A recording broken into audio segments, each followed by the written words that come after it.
My next guest has worked as a federal inspector general for more than 5 years. He was also the chairman of the Council of Inspectors General on Integrity and Efficiency, CIGI. And until Friday, he was the IG for the Interior Department. He's one of the more than dozen IGs the Trump administration let go on Friday. But that's not the end of the story. Mark Lee Greenblatt joins me in studio. Mark, good to have you back. How did the news come to the IGs? So I received an email about 7:30 on Friday night. I was actually coming back from a Taekwondo practice, and I just happened to check my email. So you punched a hole in a wall there or anything? Exactly. And there was an email from the White House. It was entitled White House Notification. And I said to myself, well, this can't be good. You may remember that IGs in the past, in the first Trump administration, were removed on a Friday night. It seems to be their modus operandi. And so when I saw that, my stomach sank a bit, and I knew this can't be good. And who was the signatory on the email? Where did it come from? The director of the Office of Presidential Personnel, and he said that on behalf of President Trump, due to changing priorities, my position as DOI Inspector General was terminated effective immediately. Thank you for your service. And that was it? That was it, which is important because, as you know, under the IG Act, which created us and governs how we do our business, it requires that if the president wants to remove an inspector general, they must provide 30 days notice. So in advance of any removal, 30 days in advance, they must provide notice to Congress, specifically articulating the reasons why this specific IG is going to be removed. And so my 2-sentence email had none of that. And you had no instinct to say, well, go back in on Monday morning and say, hey, you didn't tell Congress. No reasons, no 30 days. You haven't even been in office 30 days. Or did you just decide to stay away and that's it? Well, to be honest, they have already put the wheels in motion to remove access from my email. They've already started the wheels, the bureaucratic steps, the administrative steps that need to happen to remove me. And so I didn't want to create a security incident or anything along those lines. I didn't want one of those infamous perp walks with, where a criminal defendant is walked out in front of the courthouse. I didn't want any situations like that. I didn't think that would be good for anyone. And so my attitude is, if there's discussion to be had or actions to be taken, that's not one. And what actions might be planned? I mean, you have a mass of people, 12, 14, 15 IGs. CIGI, any action from there, or what do you think is going to happen next? I don't know is the answer to the question. And first of all, we're actually up to 17 or 18 IGs at this point. We had a couple of additional ones that were identified over the weekend. So we're up even higher, Tom, than we thought earlier and what's been, generally speaking, reported in the media. So we're up to possibly 18 now. And as far as next steps, I don't know. I would hope that Congress would get involved, and there has been some rumbling on the Hill, folks recognizing that this is not following the procedure laid out in the IG Act. And so we'll see where it goes, but I don't know is the answer to your question. What about your security clearance? What about the PIV card? You must have had a laptop, and there's logistical things that have to happen. Yeah, all the things in my office. As you know, when you're in office for 5.5 years, you accumulate things. But you're right, the PIV card, laptop, all of those sorts of things have to be accounted for, and so we're working out those administrative steps right now. And what about family photos? Exactly. Favorite mugs. I think you have a Federal News Network mug in there.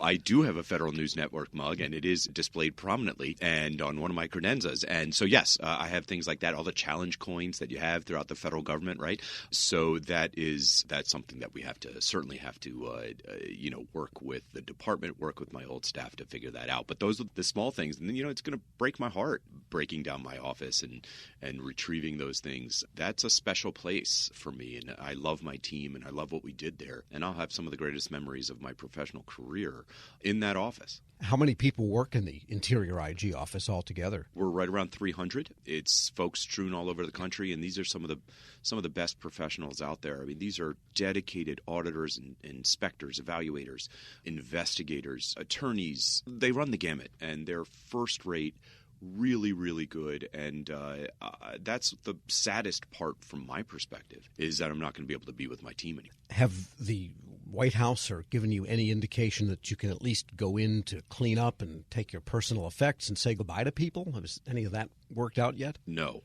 This was quite austere. and it was just that 2-sentence email, and then follow up from the department, HR, the ethics office, basically moving on. And it's quite stark and severe, if you will. This is sort of like the bureaucratic version of a perp walk. We were speaking with Mark Lee Greenblatt. He was, until Friday, Inspector General of the Interior Department. Yeah, because, there's other practical matters I think other federal employees are wondering about. You've got a TSP account. You've got a federal employee health benefit plan. All of these things have access and passwords. And as far as you can tell, you can still touch those things. That's what we're working through with the HR folks, with the financial management folks. There's a whole ethics. There's a whole suite of ethics considerations going on in terms of what I can do going forward, what any senior federal person can do going forward. There are restrictions that you have to be mindful of. And so that's the kind of thing that the offboarding process, generally speaking, is quite robust and takes time.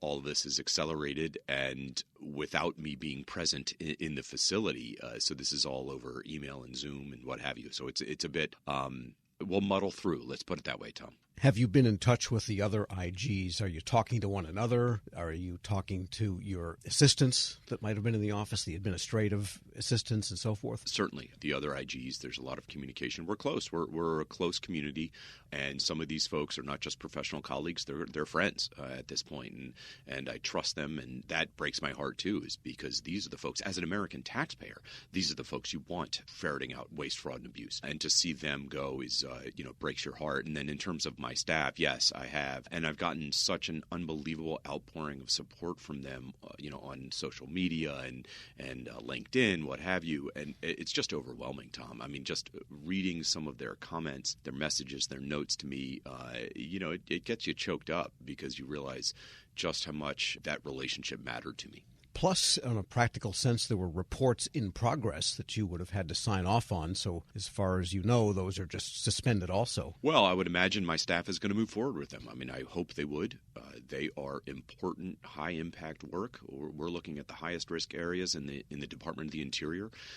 And so I hope they aren't suspended in the sense that they're waiting for me or on hold. I would hope that they would move forward apace. And some members of Congress are interested in the IG community and that general area of accountability. Chuck Grassley comes to mind. I haven't seen much from them. A couple of statements we've gotten over the transom here that seem like boilerplate, and not including Grassley's. We have had extensive interaction with folks on the Hill for years. There is even just a few days ago, Senator Ernst founded the IG caucus in the Senate, which is a bipartisan. There are 6 members, I believe, that started the founding members, bipartisan 3 and 3 of each political party.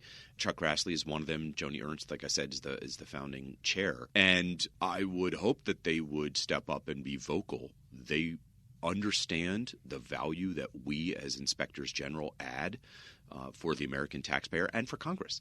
And so I hope they step up and identify that there are some real problems with how this unfolded, and not just the process, but the substance of it. This has a possibility of being an existential threat for the oversight community. And I think American taxpayers need to understand that this is not some small issue about the removal of a handful of folks in the federal government. No, this is a big, big deal. And just briefly review your own career. Besides the 5.5 in the IG community, you go back further than that. Absolutely. I spent the biggest chunk of my career in the federal oversight community. So I was a lawyer. I went to Columbia Law, and I did litigation up in New York. Big law.